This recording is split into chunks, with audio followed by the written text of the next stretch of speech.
찬송가 428장 함께 찬양하겠습니다.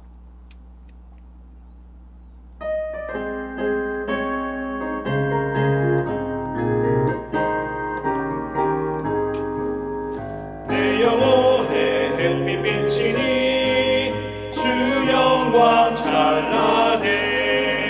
이 세상 어떤 빛보다 이 빛 더 빛나네. 주의 영광 빛난 광채 내게 비춰 주시옵소서. 그 밝은 얼굴 배울 때 나의 영혼 기쁘다. 내 영혼에 노래 있으니 주 찬양합니다. 주 귀를 기울이시사 다 듣고 계시네. 주의 영광 빛난 광채 내게 비춰 주시옵소서. 그 밝은 얼굴 배울 때 나의 영혼 기쁘다. 내 영혼에 봄날 되어서 주 함께 하실 때 그 평화 내게 깃들고 주 은혜 꽃피네. 주의 영광 빛난 광채 내게 비춰 주시옵소서. 그 밝은 얼굴 배울 때 나의 영혼 기쁘다. 내 영혼에 희락이 있고 큰 소망 넘치네. 주 예수 복을 주시고 또 내려주시네. 주의 영광 빛난 광채 내게 비춰 주시옵소서. 그 밝은 얼굴 배울 때 나의 영혼 기쁘다. 기도하겠습니다. 사랑해 주님 감사합니다. 오늘도 이 새벽을 깨우게 하시고 말씀의 자리로 우리를 부르시니 감사합니다. 늘 우리들의 삶 가운데 주님께서 지켜보호하시고 우리들에게 가장 좋은 길로 인도하시는 주님께 감사함으로 나아가게 하여 주시옵소서. 그러나 우리는 하나님을 가까이 하지 아니하고 우리 뜻대로 살아가려고 할 때가 많습니다. 주님 용서하여 주시옵소서. 우리들의 완악한 마음을 어루만져 주시고 겸손한 마음을 품고 주 안에서 믿음의 자녀로서의 모습을 보일 수 있도록 이끌어 주시옵소서. 우리 수의제의 교회를 사랑하시어 주께서 함께 역사하시는 교회 되게 하여 주시옵소서. 조인서 담임 목사님에게 성령의 능력을 허락하시고 주의 일들을 잘 감당할 수 있도록 이끌어 주시옵소서.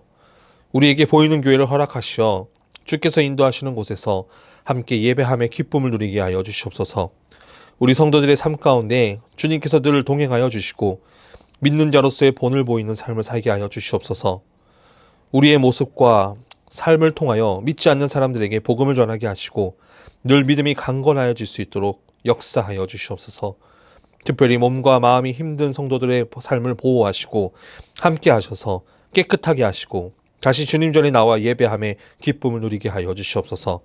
오늘 말씀을 통하여 은혜 받게 하시고 오늘 하루 승리하게 하여 주시옵소서. 예수님의 이름으로 기도드립니다. 아멘. 오늘 함께 읽을 말씀은 에스라 7장입니다. 에스라 7장. 2일 후에 바사왕 아닥사스다가 왕위에 있을 때 에스라라 하는 자가 있으니라.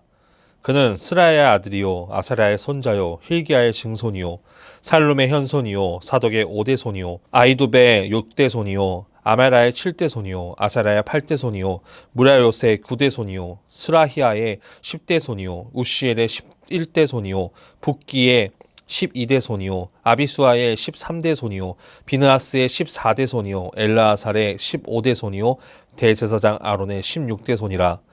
이 에스라가 바벨론에서 올라왔으니 그는 이스라엘의 하나님 여호와께서 주신 모세의 율법에 익숙한 학자로서 그의 하나님 여호와의 도우심을 입음으로 왕에게 구하는 것은 다 받는 자이더니 아닥사스다 왕 제7년에 이스라엘 자손과 제사장들과 레위 사람들과 노래하는 자들과 문지기들과 느디님 사람들 중에 몇 사람이 예루살렘으로 올라올 때에 이 에스라가 올라왔으니 왕의 제7년 다섯째 달이라.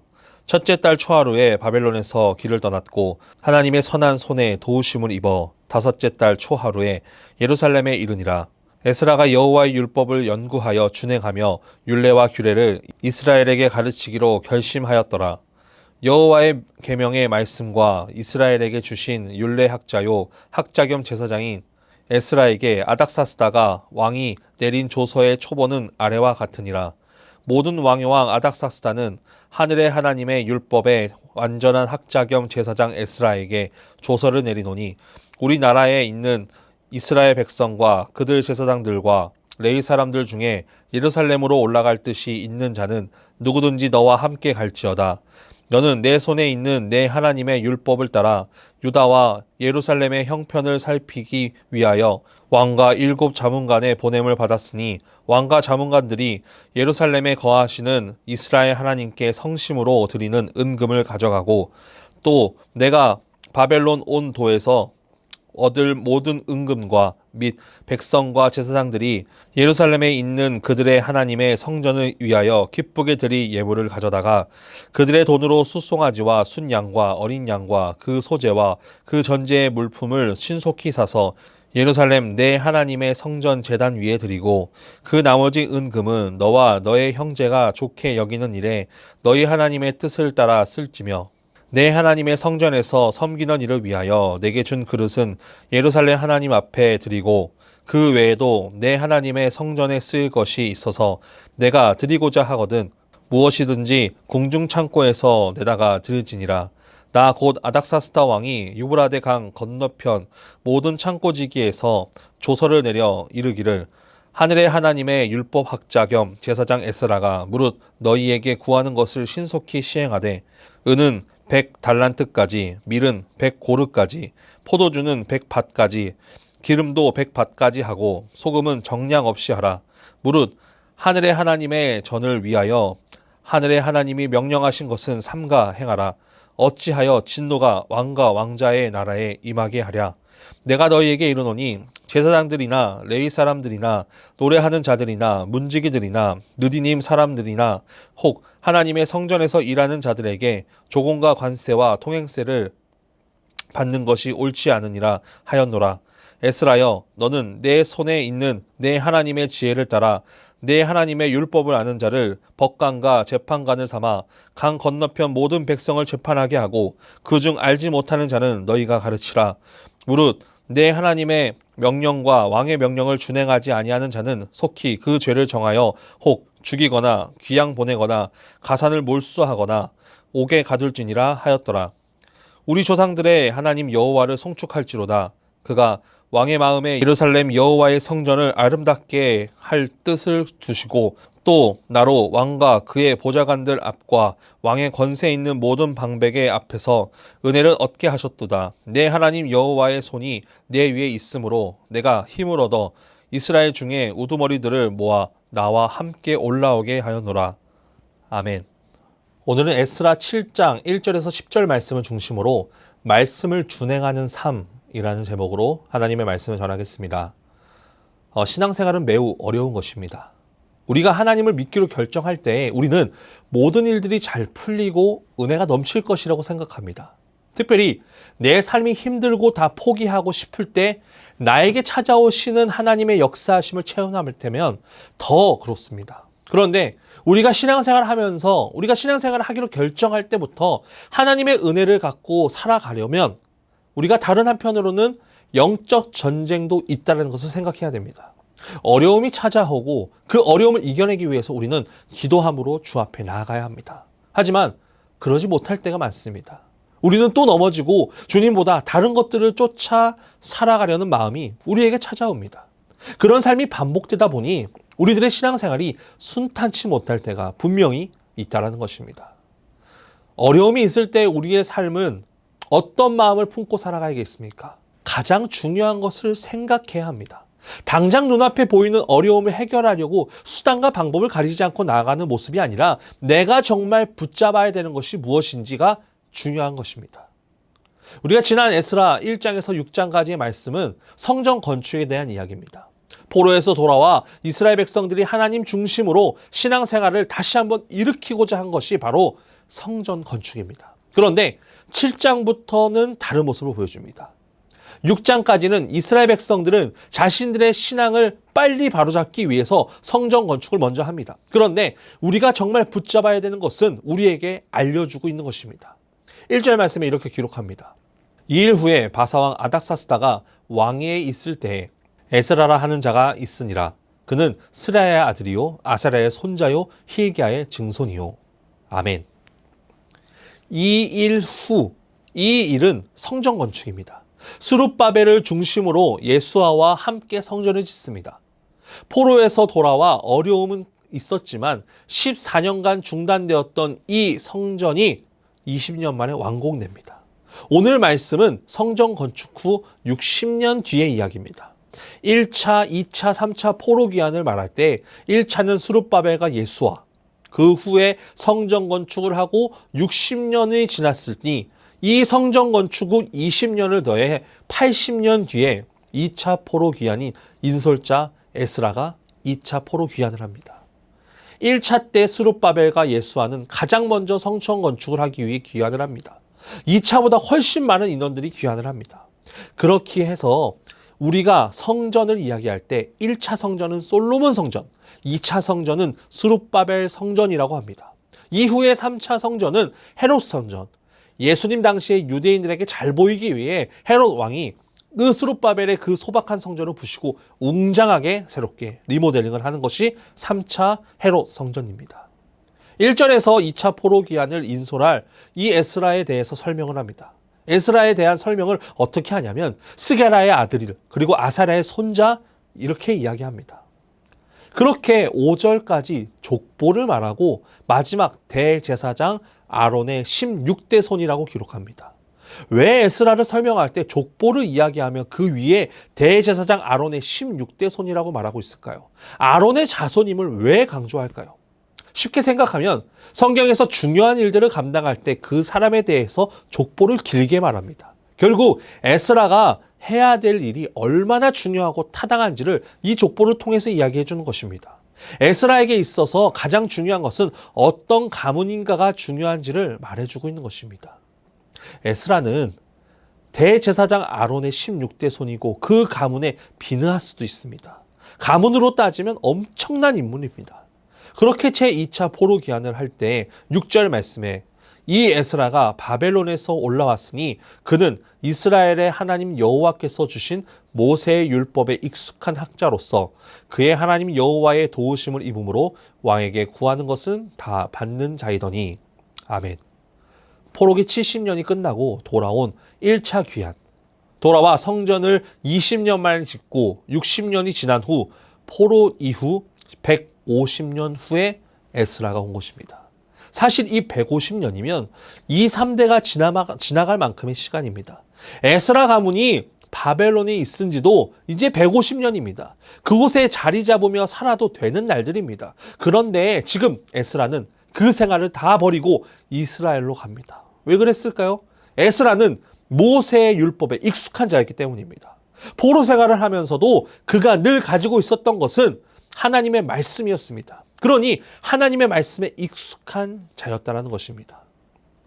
에스라는 늘 알고 있었습니다. 자신이 뿌리박아 살아가고 있는 이 바벨론이란 나라는 참된 신이 아니고 우리를 창조하신 하나님께서 우리의 주인이다. 하나님이 우리의 참 신이다라는 것을 알았습니다. 에스라는 우상에 빠지지 않고 우리 민족의 하나님을 섬기는 그날까지 버티고 또 버틴 것입니다.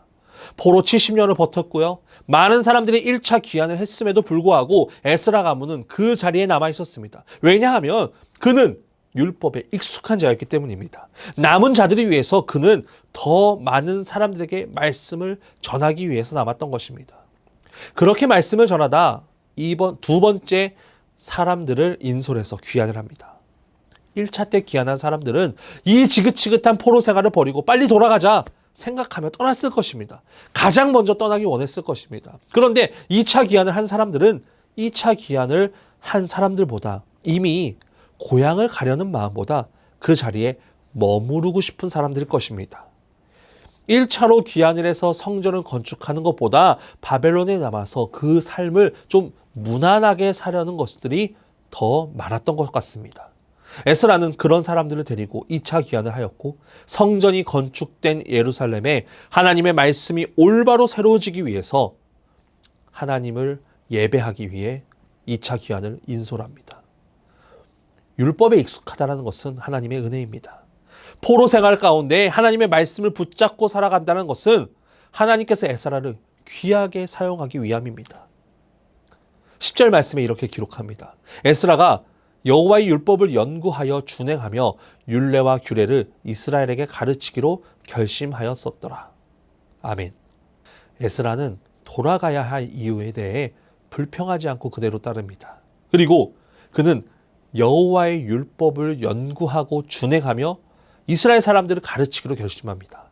하나님께서 에스라에게 은혜를 주심으로 율법에 익숙한 자가 되게 하셨고 학자로서의 일들을 감당하려 합니다. 예루살렘의 성전은 지어졌지만 율법과 규례가 없습니다. 각자 자기 옳은 대로 행합니다. 바벨론에 이미 뿌리 박혔던 사람들이었기 때문에 율법과 규례가 다 없어졌습니다. 그러니 하나님의 말씀에 능통한 이 에스라가 다시 율례와 규례를 지킬 수 있도록 그들을 가르치게 됩니다. 그것이 에스라가 150년이 지나 바벨론에서 이스라엘로 돌아온 이유가 되는 것입니다. 우리가 오늘 말씀을 통해 깨달아야 되는 것이 있습니다. 우리는 늘 말씀을 가까이 하며 살아가야 합니다. 그 말씀이 없다면 우리의 삶도 우리가 원하는 대로 살아갈 것입니다. 죄가 무엇인지 깨닫지 못하고 말씀을 쉽게 생각하며 살아갈 것입니다. 우리는 말씀 안에 살아가야 합니다.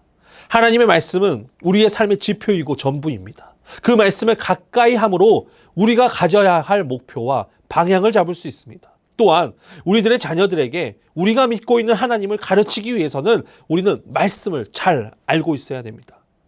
그리고 더 중요한 것은 그 말씀을 안다고 다 되지 않습니다. 가장 중요한 것은 말씀대로 사는 것입니다. 말씀을 준행하며 사는 삶이 중요합니다. 아무리 말씀을 쏟아내어 가르치더라도 우리들의 삶이 말씀대로 살지 못한다면 그 말씀이 들어가지 않습니다. 에스라는 율법에 능통한 자였습니다. 그리고 성전에 건축되고 바벨론의 삶에 익숙했던 그들에게 말씀을 가르치고자 준행하였습니다. 우리도 말씀을 가까이 하고 그 말씀대로 준행하는 삶을 살기 원합니다. 그럴 때 우리의 삶과 우리의 가족들의 삶, 그리고 우리 자녀들의 삶 가운데 말씀을 깨닫고 하나님의 은혜를 그대로 받아 누리며 하나님께 영광 돌리는 삶이 될 것입니다. 그것을 믿고 나아가는 우리 성도들 되시길 간절히 소원합니다. 기도하겠습니다. 살아서 역사하시는 하나님 아버지 감사합니다. 오늘 이 새벽을 깨워 말씀의 자리로 우리를 부르시니 감사합니다. 오늘 말씀처럼 우리가 말씀에 능통한 자가 되어 그 말씀을 준행하며 가르치는 자들이 되게 하여 주시옵소서. 우리 가족들과 우리들의 자녀들을 위해서 우리가 믿는 하나님을 그대로 전하며 나아가는 우리들이 되게 하여 주시옵소서. 그 말씀대로 준행하며 살아가는 삶이 될 수 있도록 주님 역사하여 주시옵소서. 그럴 때 우리가 전하는 하나님이 나의 하나님이 되고 우리의 하나님이 될 줄 믿습니다. 주님, 우리에게 그런 은혜를 허락하시고 함께하여 주시옵소서. 연하여 주기도문하심으로 예배를 마치겠습니다. 하늘에 계신 우리 아버지, 아버지의 이름을 거룩하게 하시며 아버지의 나라가 오게 하시며 아버지의 뜻이 하늘에서와 같이 땅에서도 이루어지게 하소서. 오늘 우리에게 일용할 양식을 주시고 우리가 우리에게 잘못한 사람은 용서하여 준 것 같이 우리 죄를 용서하여 주시고 우리를 시험에 빠지지 않게 하시고 악에서 구하소서. 나라와 권능과 영광이 영원히 아버지의 것입니다. 아멘.